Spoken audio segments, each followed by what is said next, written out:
What to do about thoughts during meditation. One of the most common questions I get about meditation is, what do I do when I'm meditating and there are a lot of thoughts? There are various iterations of this question, like, what do I do when one thought keeps bugging me during meditation? Or the observation, I'm not good at meditating because every time I close my eyes and sit still, I'm bombarded with thoughts. So what to do in this situation? How to regard thoughts during meditation. Do you work directly with them? Is there some technique to quiet the thoughts? What is the significance of the presence of thoughts during meditation? In this video, we're going to answer all of those questions. I'll keep it simple, as this is not an advanced talk on meditation, but as always, I will do some pointing to the meditative state in a direct way. So the first principle I want to lay out is, don't judge meditation based on the presence or absence of thoughts. It's very common, and this perception sneaks in even with meditators who have been meditating for years. And that's the perception that a good meditation has fewer thoughts and a bad meditation has more thoughts. That I'm good at meditating because my mind is quiet or there are very few thoughts. Or I'm bad at meditating because there are so many thoughts. Or a technique that reduces the number of thoughts during meditation is a good technique. None of these perceptions are accurate. The truth of the matter is, the presence or absence of thoughts during meditation say nothing about the quality of the meditation in the immediate. If you're using the presence or absence of thoughts as a gauge or as a measuring stick for how well your meditation's going, you're just unnecessarily multiplying thoughts. You're getting up in your head more than is necessary. So the first principle is, if you notice a judgment or evaluation about the presence or absence of thoughts during meditation, that is one thought. That whole interpretation, that whole view, that whole way of looking at meditation in the moment or feeling that something's not right about it is one single thought. The second principle is,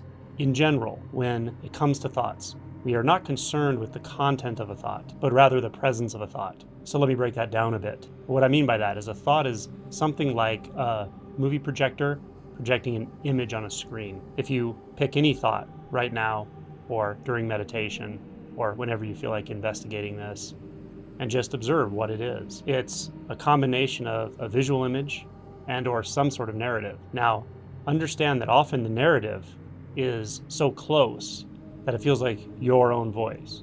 It feels like self-talk, and that's when we are completely identified with a thought. But if you observe, you'll recognize the thought is almost always about something that's not happening right now. It's an evaluation of something that happened before, a memory of a conversation, a projection into the future, something you're imagining, planning for the future, worrying about forgetting something. Even if you're judging your own experience in the immediate, if you're questioning the meditation technique or the experience right now, if you look closely, if you notice the content of the thought, you'll probably notice some images of yourself.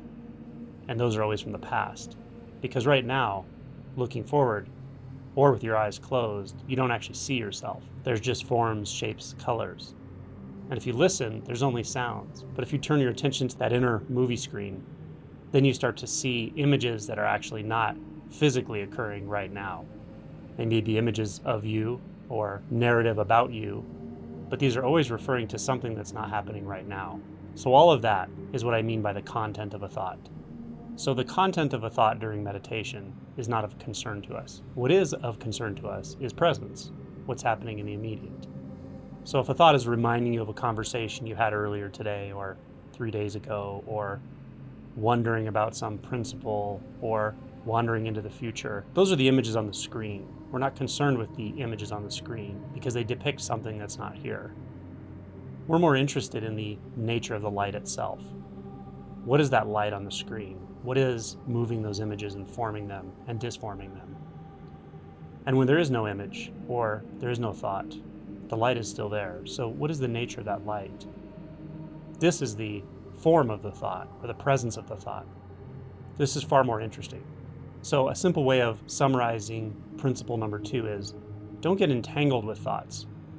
If you find yourself pushing or pulling on them, trying to fantasize or hold on to some visual image or some experience in the mind, that's the content of the thought.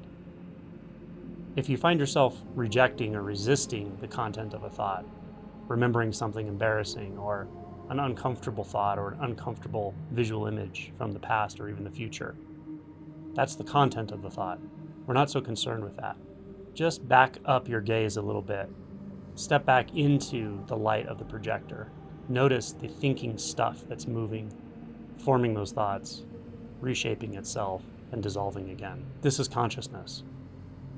You can even follow this all the way back to the sense of the subject watching the film, the sense of the one who's aware of the thoughts, the thinking one.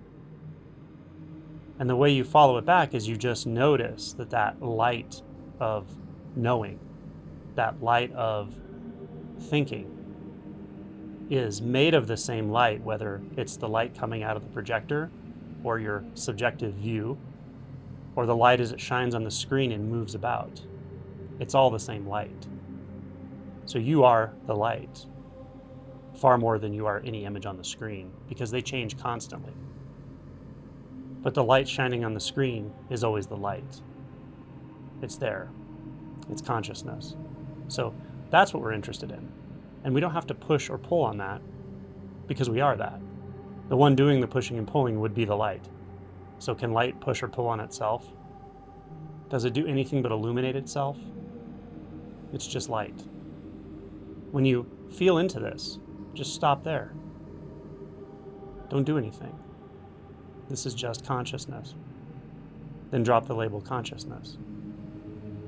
Pure knowing with no object, no content, just awakeness.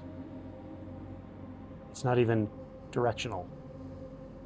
It doesn't point towards a screen. It's just self-knowing. It's just self-illuminating. And it's all illuminating in that everything you've ever thought about is here. Everything you've ever been through, every perception you've ever had is made out of this light, this consciousness. It can take any shape, and it can be completely without shape.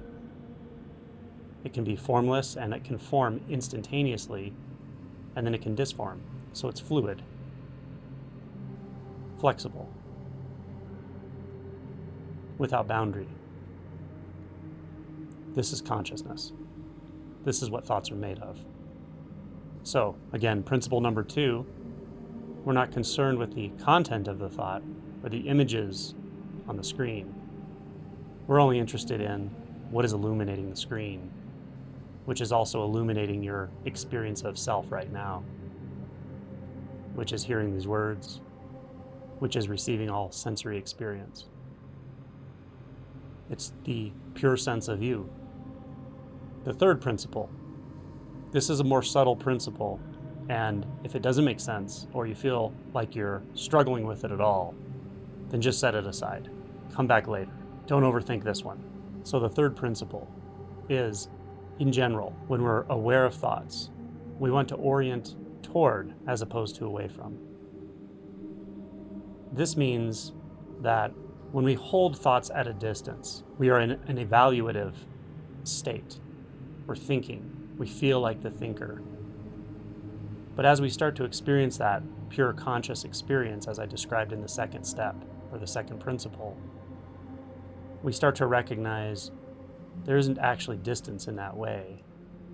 The feeling of being the evaluator of thoughts, or the evaluator of your life, or your past, or your future, or your problems or solutions, starts to settle, starts to become very calm.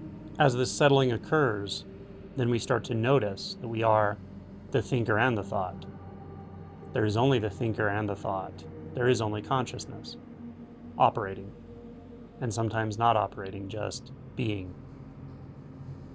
And then, if a thought starts to form, it's as if we're immediately leaning into that space of light, that space of thinking. We're not making distance. We're not becoming the evaluator of a thought. It's a bit like a dance. It's very subtle, though. So this isn't obviously something you want to think about. It's an instinct that we often have when a thought comes up that is triggering or somewhat uncomfortable. We tend to want to step back, evaluate, decide what to do with the thought, push or pull. When we start to settle into this pure space of consciousness, then we don't need to lean back. We don't need to make distance. We can lean in. We can orient toward the formation of the thought in and as consciousness. And as you do that, you will often start to notice that thoughts don't even fully form anymore, just sort of swirling in consciousness. And you are the entirety of consciousness, the oceanic nature. So any thought that swirls within that oceanic experience are nothing but subtle movements in a vast conscious space. Let me know if this was helpful, and if you want to hear more about this. Thanks a lot.